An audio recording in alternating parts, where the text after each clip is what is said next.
Hello मैथालियंस, क्या हाल चाल।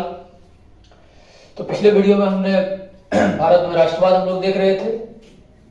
तो हम लोग पहले ये जान लेते हैं कि राष्ट्रवाद किसे कहते हैं, राष्ट्रवाद क्या है।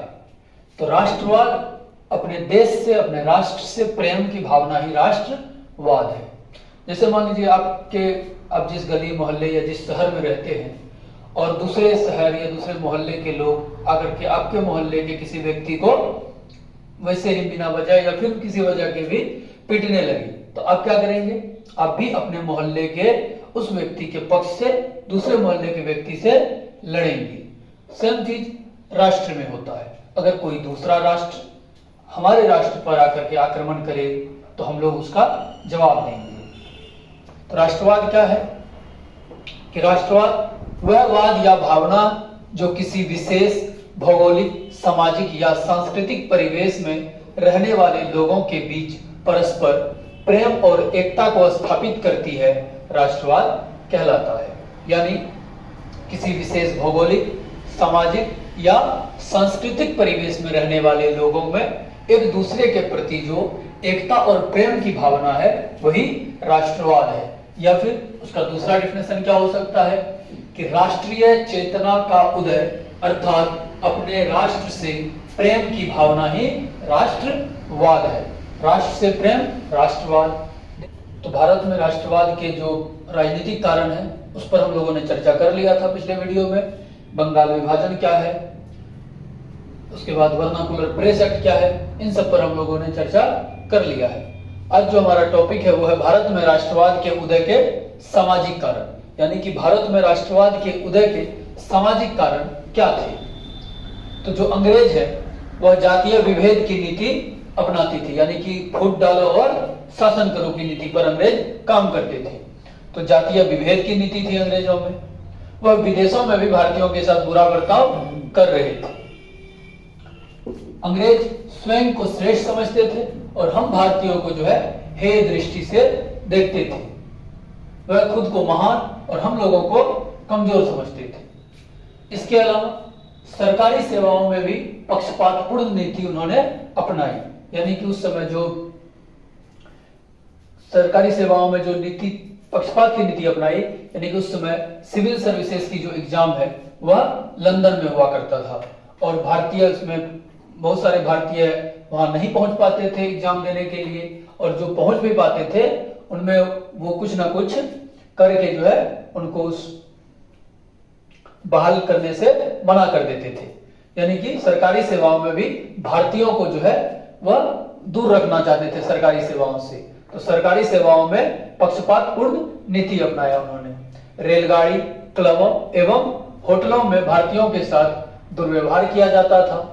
इसके परिणाम स्वरूप क्या हुआ कि भारतीयों में अंग्रेजों के प्रति घृणा की भावना जागृत हुई। भारतीय शिक्षित वर्ग एवं मध्यम वर्ग ने अंग्रेजी शासन के विरुद्ध जो है वो अपना आवाज बुलंद किया। तो अंग्रेज जातीय विभेद की नीति अपनाई। विदेशों में भी भारतीयों के साथ बुरा बर्ताव किया जाता था।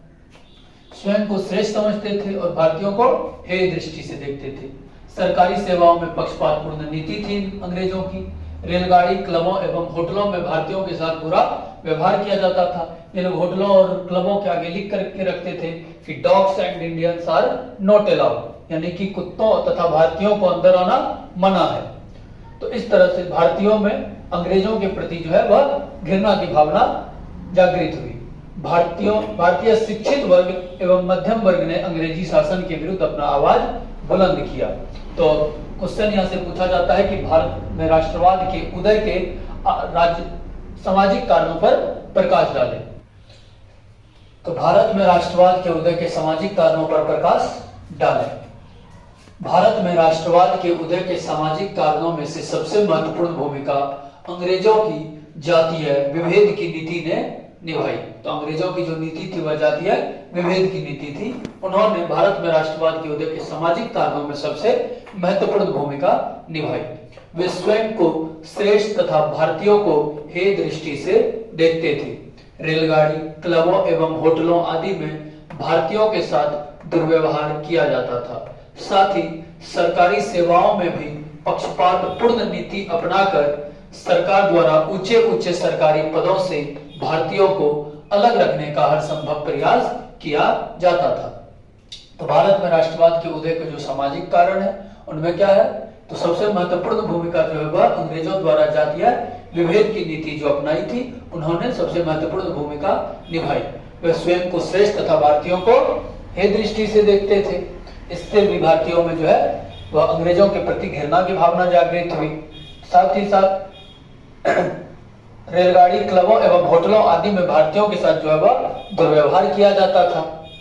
साथ ही सरकारी सेवाओं में भी पक्षपातपूर्ण नीति अपनाकर सरकार द्वारा ऊंचे ऊंचे सरकारी पदों से भारतीयों को अलग रखने का हर संभव प्रयास किया जाता था।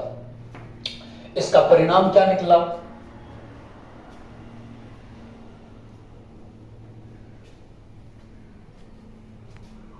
परिणाम स्वरूप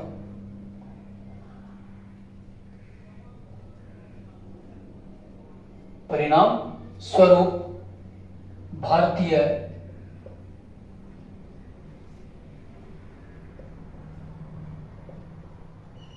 शिक्षित एवं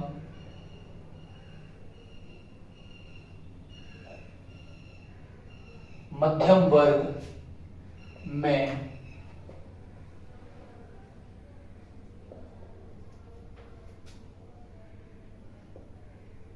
राष्ट्रवाद की भावना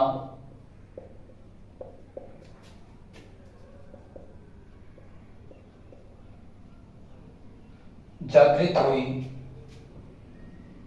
एवं उन्होंने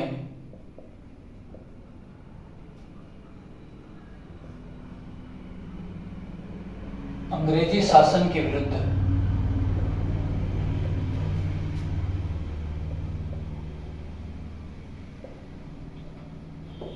आवाज बुलंद किया। तो जो भारतीयों के साथ दुर्व्यवहारपूर्ण नीति अपनाई गई, उसके परिणाम स्वरूप भारतीय शिक्षित एवं मध्यम वर्ग में जो है वह राष्ट्रवाद की भावना जागृत हुई एवं उन्होंने अंग्रेजी शासन के विरुद्ध भारत में राष्ट्रवाद के उदय के धार्मिक कारण। तो भारत में राष्ट्रवाद के हम लोगों ने राजनीतिक कारण पर चर्चा कर लिया, हम लोगों ने भारत में राष्ट्रवाद के उदय के सामाजिक कारणों को देखा। अब हमारे सामने है भारत में राष्ट्रवाद के उदय के धार्मिक कारण। तो जो धर्म सुधार आंदोलन हुआ, उन्होंने क्या किया कि एकता, समानता एवं स्वतंत्रता का पाठ पढ़ाया। यानी कि धर्म सुधार आंदोलन के द्वारा लोगों में एकता, समानता एवं स्वतंत्रता का पाठ पढ़ाया गया।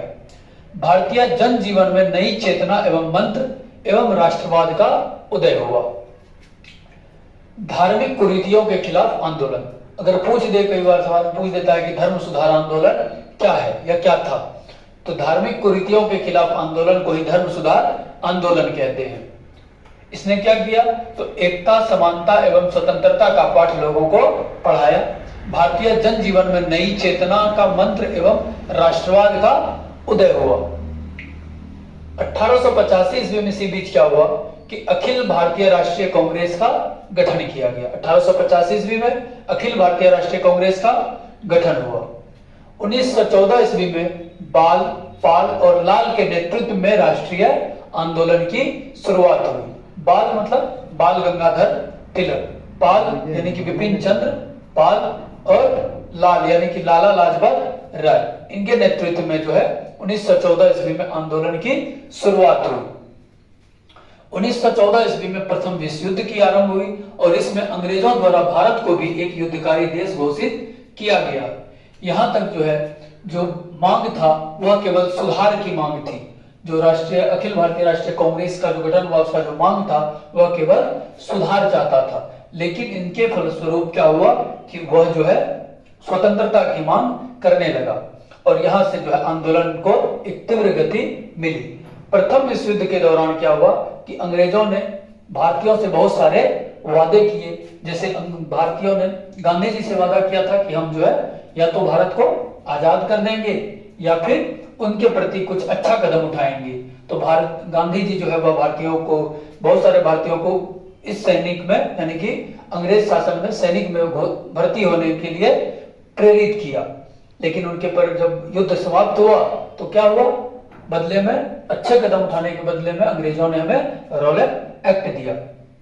इन्होंने मुसलमानों से भी वादा किया था कि हम जो है उनके लिए भी अच्छा करेंगे, लेकिन इन्होंने तुर्की में जो है वह तुर्की के खिलाफ, जो तुर्की का जो खलीफा है वह पूरे दुनिया के मुसलमान उनको अपना धार्मिक गुरु मानते थे, और इसलिए भारत में उनके समर्थन में जो है वह खिलाफत आंदोलन हुआ। चूंकि अंग्रेजों ने जो है वह मुसलमानों को जो वादा किया था वह उनसे मुकर गया, उनके खिलाफ हो गया, इसलिए भारत में खिलाफत आंदोलन की शुरुआत हुई। रॉलेट एक्ट के विरुद्ध आंदोलन शुरू हुआ। तो भारत में राष्ट्रवाद के उदय के जो धार्मिक कारण थे, अभी हम क्वेश्चन पूछा जाता है कि भारत में राष्ट्रवाद के उदय के धार्मिक कारणों पर प्रकाश डालें, तो हम लोग अभी देखेंगे कि भारत में राष्ट्रवाद के उदय के धार्मिक कारण को क्वेश्चन किस तरह से परीक्षा में किस तरह से लिखना है वो हम लोग अभी जानेंगे।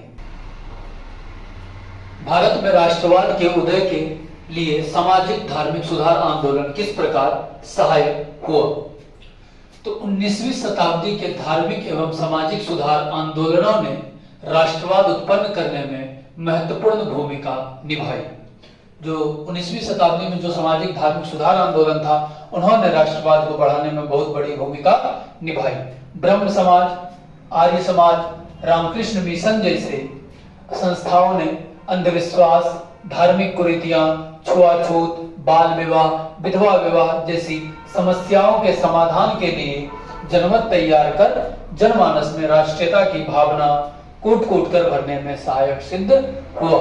यानी कि जो धार्मिक सुधार, सामाजिक धार्मिक सुधार आंदोलन था, इन्होंने क्या किया, तो इन्होंने बहुत सारे संस्थाओं ने, जैसे ब्रह्म समाज, आर्य समाज, रामकृष्ण मिशन जैसी संस्थाओं ने जो है वह समाज से अंधविश्वास को, बाल विवाह, छुआछूत जैसी जो कुरीतियां थी समाज में, उनको समाप्त कर लोगों में राष्ट्रीयता की भावना को भरने में सहायक सिद्ध हुआ।